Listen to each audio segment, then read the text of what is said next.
स्वागत है आपका स्मार्ट सिटी गाइड में। आज के इस वीडियो में बात करने जा रहे हैं बिहार राज्य की राजधानी पटना में बन रहे लोकनायक गंगा पथ के बारे में, जिसको कि पटना मरीन ड्राइव के नाम से भी जाना जाता है। और वर्तमान समय में पटना मरीन ड्राइव का निर्माण कार्य चल रहा है और बहुत ही जल्द इसको यातायात के लिए खोला जाएगा। आपको बता दें कि लोकनायक गंगा पथ का कुछ खंड लगभग बनकर तैयार हो चुका है और इसका बहुत ही जल्द उद्घाटन किया जाना है। तो इस वीडियो में हम लोग पटना मरीन ड्राइव, जिसको कि बिहार का गंगा एक्सप्रेसवे भी कहते हैं, तो इसके वर्तमान निर्माण की परिस्थिति के बारे में जानेंगे। इसके साथ ही इस परियोजना के बारे में विस्तारपूर्वक चर्चा करेंगे और इस वीडियो के बनाए जाने तक जितना भी खंड बनकर तैयार हो चुका है उस पर यात्रा भी करेंगे। तो उम्मीद है कि आपको वीडियो पसंद आएगा। वीडियो को लाइक करना और चैनल को सब्सक्राइब करना बिल्कुल ना भूलें। अभी हम लोग लोकनायक गंगा पथ के दीघा एंड के पास है और सामने आप दीघा सोनपुर जेपी सेतु को देख सकते हैं। इस स्थान पर जेपी सेतु और लोकनायक गंगा पथ के बीच कनेक्टिविटी के लिए रोटरी का निर्माण कार्य किया जा रहा है, जिसको आप इंटरचेंज भी कह सकते हैं। और इसी स्थान से लोकनायक गंगा पथ की शुरुआत होती है और सामने रहा गंगा नदी के ऊपर बना जेपी सेतु, जो कि एक रेल कम रोड ब्रिज है। तो क्योंकि दीघा एंड के पास अभी इंटरचेंज का काम चल रहा है, तो वहां से एंट्री अभी ब्लॉक है। तो एक दूसरे रास्ते से अब हम लोग लोकनायक गंगा पथ की ओर प्रस्थान कर रहे हैं। यह एक टेम्पोररी कच्चा रास्ता है जो कि जेपी सेतु के नीचे से होकर जाती है। तो अब हम लोग पहुंच चुके हैं पटना शहर में गंगा नदी के किनारे बनाए जा रहे एक खूबसूरत एक्सेस कंट्रोल्ड हाईवे परियोजना पर, जो कि है पटना मरीन ड्राइव, जिसको कि ऑफिशियली लोकनायक गंगा पथ के नाम से भी जाना जाता है। इसके अलावा इसको गंगा ड्राइव वे और गंगा एक्सप्रेसवे के नाम से भी जाना जाता है। यानी कि एक परियोजना को लोग अपने सहूलियत के हिसाब से बहुत सारे नामों से पुकारते हैं। और फिलहाल यह रोड अभी ऑफिशियली चालू नहीं हुआ है, तो मैं अपनी सहूलियत के हिसाब से जिस साइड का लेन मुझे खुला और बना हुआ मिल जाए मैं उस पर ड्राइव करने वाला हूं। तो प्लीज़ ज़रा इसको मैनेज कीजिएगा। लोकनायक गंगा पथ के इस स्थान पर भी एक रोटरी या फिर इंटरचेंज का निर्माण कार्य किया गया है और इस स्थान पर बनने वाला रोटरी अटल पथ और लोकनायक गंगा पथ को आपस में जोड़ेगा। जैसा कि आपको पता है कि पटना शहर के आर ब्लॉक और दीघा के बीच अटल पथ का निर्माण कार्य किया गया है और वर्तमान समय में अटल पथ का फेज 1 बनकर तैयार हो चुका है और ऑपरेशनल भी हो चुका है। और आपको बता दें कि फिलहाल अटल पथ के फेज 2 का निर्माण कार्य किया जा रहा है और इस स्थान पर अटल पथ लोकनायक गंगा पथ से कनेक्ट हो जाता है। अभी आप सामने जो एक निर्माणाधीन हाईवे देख रहे हैं, यह अटल पथ का फेज 2 है, जो कि इस स्थान पर लोकनायक गंगा पथ से जुड़ रहा है। अटल पथ के फेज 2 के निर्माण हो जाने के बाद मीठापुर, आर ब्लॉक इत्यादि स्थानों से दीघा पहुंचना और भी ज़्यादा आसान हो जाएगा। अटल पथ का फेज 2 2022 में ही पूरी तरह से बनकर तैयार हो जाएगा और इस जगह से गंगा नदी और गंगा नदी पर बना जेपी सेतु का दृश्य काफ़ी खूबसूरत प्रतीत होता है। लोकनायक गंगा पथ एक 4 लेन का एक्सेस कंट्रोल्ड एक्सप्रेसवे होगा, जिसकी लंबाई लगभग 20.5 किलोमीटर होगी। वर्तमान में इसके फर्स्ट फेज का निर्माण कार्य किया जा रहा है।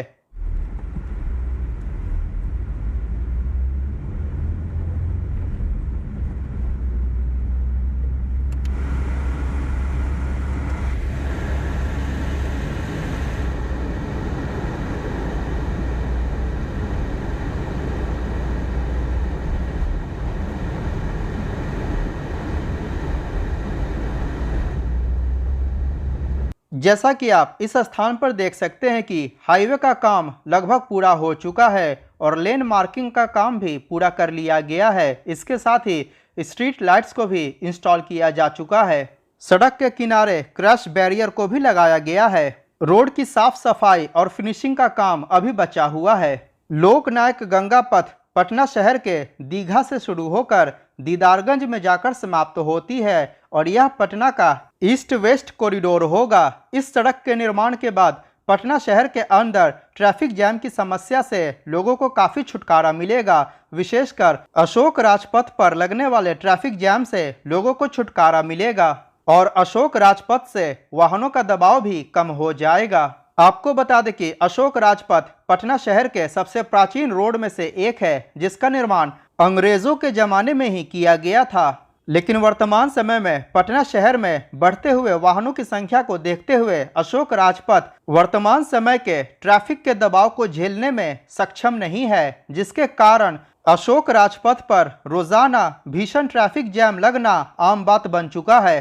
अतः अशोक राजपथ पर लगने वाले ट्रैफिक जैम की समस्या से छुटकारा पाने के लिए ही लोकनायक गंगा पथ का निर्माण कार्य किया जा रहा है।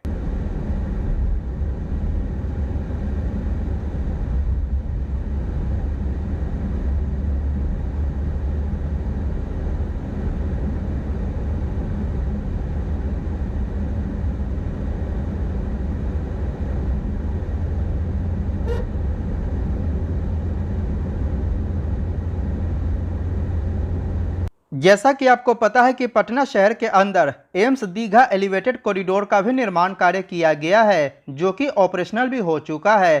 तो एम्स दीघा एलिवेटेड कॉरिडोर और लोकनायक गंगा पथ दोनों आपस में मिलकर पटना शहर के लिए बाईपास का भी काम करेंगे। अतः जिन वाहनों का पटना शहर के अंदर कोई काम नहीं होगा, वो पटना शहर में इंटर किए बिना ही शहर को बाईपास करके जा पाएंगे। लोकनायक गंगा पथ दीघा से शुरू होकर एएन सिन्हा इंस्टीट्यूट, गाय घाट, कंगन घाट, पटना घाट होते हुए दीदारगंज में जाकर समाप्त होता है और दीघा से दीदारगंज के बीच की कुल लंबाई 20.5 किलोमीटर है। पूरे परियोजना का 6.5 किलोमीटर लंबा भाग एट ग्रेड यानी कि जमीन पर बनाया जा रहा है, जो कि दीघा से एएन सिन्हा इंस्टीट्यूट तक होगा। और आपको बता दें कि इसी 6.5 किलोमीटर लंबे भाग को आने वाले 1 से 2 सप्ताह के आसपास यातायात के लिए खोला जाएगा। इसके पहले इसको यातायात के लिए खोलने की ऑफिशियल डेडलाइन 4 जून 2022 निर्धारित की गई थी, लेकिन किसी कारणवश यह उस समय तक पूरा नहीं बन पाया है। इसीलिए आने वाले 1 से 2 सप्ताह के अंदर यह पूरी तरह से बनकर तैयार हो जाएगा। इसके बाद इसको यातायात के लिए भी खोल दिया जाएगा और एएन सिन्हा इंस्टीट्यूट से दीदारगंज तक का भाग एलिवेटेड होगा, जिसका निर्माण वायाडक्ट्स पर किया जा रहा है। और इस परियोजना के अंतर्गत बनाए जा रहे एलिवेटेड सेक्शन की लंबाई लगभग 14 किलोमीटर है। एएन सिन्हा इंस्टीट्यूट से दीदारगंज तक का भाग 2024 तक बनकर तैयार होने की उम्मीद है। इस स्थान पर टोल प्लाजा का निर्माण कार्य किया जा रहा है। आपको बता दें कि लोकनायक गंगा पथ पर 2 स्थानों पर टोल प्लाजा का निर्माण कार्य किया जाएगा। लेकिन आपको बता दें कि जब तक यह परियोजना पूरी तरह से बनकर तैयार नहीं होता, यानी कि दीघा से दीदारगंज तक यह परियोजना जब तक पूरी तरह से बनकर तैयार नहीं होगा, तब तक इस हाईवे पर चलने के लिए किसी प्रकार के टोल का शुल्क नहीं वसूला जाएगा। ऐसा Bihar state road development corporation limited के अधिकारियों का कहना है। लोकनायक गंगा पथ पर यात्रियों की सुविधा के लिए जगह जगह पर बस स्टॉप यानी कि बस बे का निर्माण कार्य किया जाएगा, जैसा कि इस स्थान पर बस बे का निर्माण कार्य किया गया है। इसके साथ ही एक्सप्रेसवे के किनारे जगह जगह पर जहां आवश्यक है वहां पे फुटपाथ और पैदल चलने वाले लोगों को सड़क पार करने के लिए जगह जगह पर फुट ओवर ब्रिजेस का भी निर्माण कार्य किया जाएगा। इस स्थान पर लोकनायक गंगा पथ को अशोक राजपथ से कनेक्ट करने के लिए कनेक्टर का निर्माण कार्य किया जा रहा है। इस स्थान पर जो कनेक्टर का निर्माण कार्य किया जा रहा है वो एएन सिन्हा इंस्टीट्यूट के पास किया जा रहा है। यहीं से आप लोकनायक गंगा पथ से एएन सिन्हा इंस्टीट्यूट और पीएमसीएच की तरफ जा सकते हैं, या फिर पीएमसीएच और एएन सिन्हा इंस्टीट्यूट से आप लोकनायक गंगा पथ पर चढ़ सकते हैं। और जैसा कि आप लेफ्ट साइड में देख सकते हैं कि रैंप का निर्माण कार्य किया जा रहा है। आपको बता दें कि लोकनायक गंगा पथ की अशोक राजपथ से कनेक्टिविटी के लिए 8 स्थानों पर इस प्रकार के कनेक्टर या फिर अप्रोच रोड का निर्माण कार्य किया जाएगा, जिनमें से LCT Ghat, AN Sinha institute, PMCH, Krishna Ghat, Gai Ghat, Kangan Ghat, Patna city में पटना घाट और दीदारगंज, इन स्थानों पर अप्रोच रोड या फिर कनेक्टर का निर्माण कार्य किया जाएगा। तो चलिए अब आपको दिखाते हैं कि एएन सिन्हा इंस्टीट्यूट के पास किस प्रकार से अप्रोच रोड यानी कि कनेक्टर का निर्माण कार्य किया जा रहा है। आप सामने बिस्कोमान भवन बिल्डिंग को देख सकते हैं, जिसके छत के ऊपर तिरंगा झंडा बना हुआ है और सामने रहा 4 लेन अप्रोच रोड, जो कि लोकनायक गंगा पथ और अशोक राजपथ के बीच कनेक्टिविटी प्रदान करेगा। आपको सामने एक ब्राउन कलर की बिल्डिंग नजर आ रही होगी, वह है पटना का गोलघर। लोकनायक गंगा पथ के इस 6.5 किलोमीटर लंबे खंड के निर्माण हो जाने के बाद और ऑपरेशनल हो जाने के बाद दीघा से पीएमसीएच के बीच की दूरी को मात्र 10 मिनट में पूरा किया जा सकेगा, जिसको कि वर्तमान में पूरा करने में लगभग 40 से 45 मिनट तक का समय लग जाता है और कभी कभी ट्रैफिक जैम की स्थिति में 1 घंटे से भी अधिक समय लग जाता है। लोकनायक गंगा पथ परियोजना का शिलान्यास बिहार के मुख्यमंत्री श्री नीतीश कुमार ने वर्ष 2013 में किया था। अतः इस परियोजना के निर्माण में काफी विलंब हुआ है और अभी भी इसका 6.5 किलोमीटर लंबा भाग ही बनकर तैयार हो पाया है और बाकी का जो इसका एलिवेटेड कॉरिडोर है 14 किलोमीटर लंबा भाग, इसका निर्माण कार्य किया जा रहा है और उम्मीद है कि 2024 तक बनकर तैयार होगा। लेकिन अच्छी बात यह है कि इस परियोजना ने पिछले 2 सालों के दौरान काफी तेज रफ्तार पकड़ी है। लेकिन इस परियोजना का निर्माण कार्य अब तक पूरा हो जाना चाहिए था, लेकिन जो भी हो, उम्मीद करते हैं कि 2024 में यह परियोजना पूरी तरह से बनकर तैयार हो जाए और ज्यादा विलंब ना हो। जब इस परियोजना का पूरा 20.5 किलोमीटर लंबा भाग बनकर तैयार हो जाएगा तो दीघा से दीदारगंज के बीच की दूरी को मात्र आधे घंटे में पूरा किया जा सकेगा। आपको बता दें कि वर्तमान समय में दीघा से दीदारगंज के बीच की दूरी को लगभग 1 घंटा 15 मिनट में पूरा किया जाता है। अतः इस परियोजना के निर्माण के बाद समय और ईंधन दोनों की भारी बचत होगी।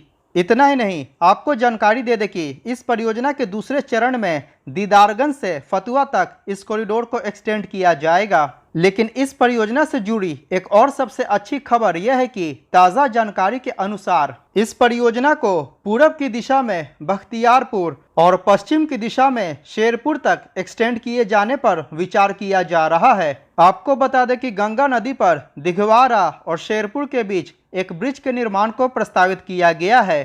तो जब यह परियोजना शेरपुर से बख्तियारपुर के बीच बनकर तैयार हो जाएगा तो छपरा, सिवान और गोपालगंज से बिहार शरीफ, नवादा और झारखंड जाने के क्रम में पटना शहर के अंदर प्रवेश नहीं करना होगा और वाहन पटना शहर को आसानी से बाईपास करके जाएंगी। अतः यह परियोजना उत्तर बिहार और दक्षिण बिहार के बीच एक बेहतर कनेक्टिविटी प्रदान करेगा। प्रस्तावित योजना के अनुसार यह परियोजना शेरपुर में दिघवारा शेरपुर ब्रिज से शुरू होकर बख्तियारपुर में बख्तियारपुर ताजपुर ब्रिज के पास जाकर समाप्त होगा। यह पूरा कॉरिडोर गंगा नदी के समानांतर ही बनाया जाएगा और फेज 2 के अंतर्गत इसको शामिल करने पर विचार किया जा रहा है। इसके बाद इस परियोजना की कुल लंबाई लगभग 75 से 80 किलोमीटर हो जाएगी। तो फिलहाल लोकनायक गंगा पथ दीघा से एएन सिन्हा इंस्टीट्यूट तक पूरी तरह से बनकर लगभग तैयार हो चुका है और अब हम लोग दीघा की ओर प्रस्थान कर रहे हैं। दीघा से दीदारगंज के बीच बनाए जा रहे इस 20.5 किलोमीटर लंबे परियोजना के निर्माण में लगभग 3,831 करोड़ रुपए खर्च किए जा रहे हैं। दीदारगंज में यह परियोजना NH31 पर जाकर समाप्त होगी। इस परियोजना के दोनों छोर पर 5 मीटर की हरित पट्टी और गंगा नदी की ओर तट पर 5 मीटर के वॉकिंग ट्रैक का प्रावधान किया गया है। आपको बता दें कि दीदारगंज के पास वर्तमान में कच्ची दरगाह बिदुपुर ब्रिज का निर्माण कार्य किया जा रहा है, तो लोकनायक गंगा पथ को दीदारगंज की तरफ कच्ची दरगाह बिदुपुर ब्रिज से भी कनेक्ट किया जाएगा। यह परियोजना Bihar state road development corporation limited के अंतर्गत आता है। इस परियोजना का डिजाइन, प्लानिंग और मैनेजमेंट AECOM रोडिक के जॉइंट वेंचर द्वारा किया जा रहा है। Housing and urban development corporation limited अर्थात हुडको द्वारा इस परियोजना को फाइनेंस किया गया है। लोकनायक गंगा पथ का निर्माण EPC मोड पर किया जा रहा है और इसका निर्माण कार्य नवयुग इंजीनियरिंग कंपनी लिमिटेड और GR इंफ्रा प्रोजेक्ट्स द्वारा किया जा रहा है। लोकनायक गंगा पथ के राइट ऑफ वे की चौड़ाई 40 मीटर है, जो भाग दीघा से AN सिन्हा इंस्टीट्यूट तक बनाया गया है और इस परियोजना के एलिवेटेड कॉरिडोर के अंतर्गत सिंगल पियर पे ही 4 लेन के हाईवे का निर्माण कार्य किया जा रहा है। इस परियोजना के अंतर्गत बनाए जा रहे एलिवेटेड रोड की चौड़ाई 21 मीटर है। जब लोकनायक गंगा पथ पूरी तरह से बनकर तैयार हो जाएगा तो इस पर 100 किलोमीटर प्रति घंटे की रफ्तार से वाहन दौड़ पाएंगे। अब हम लोग दीघा पहुंचने वाले हैं और आप सामने जेपी सेतु को देख सकते हैं। शाम का वक्त हो चला है और सूर्यास्त होने वाला है। पटना वासियों के लिए एक और शुभ समाचार यह है कि जेपी सेतु के समानांतर गंगा नदी पर एक और सेतु का निर्माण किया जाएगा। अब हम लोग अटल पथ और लोकनायक गंगा पथ की रोटरी के पास पहुंच चुके हैं। आने वाले कुछ वर्षों में पटना की कनेक्टिविटी और भी ज़्यादा बेहतर होने वाली है और गंगा नदी के ऊपर बनाए जा रहे सेतु के कारण उत्तर बिहार और दक्षिण बिहार के बीच भी कनेक्टिविटी बेहतर हो जाएगी। तो ये था लोकनायक गंगा पथ के बारे में संपूर्ण जानकारी। इसके साथ ही आपने लोकनायक गंगा पथ पर यात्रा का आनंद भी उठाया। तो अगर वीडियो पसंद आया हो तो लाइक करें और चैनल को सब्सक्राइब करना बिल्कुल ना भूलें। आज के वीडियो में इतना ही, मिलते हैं अगली वीडियो में, तब तक के लिए आज्ञा दीजिए। नमस्कार, जय हिंद।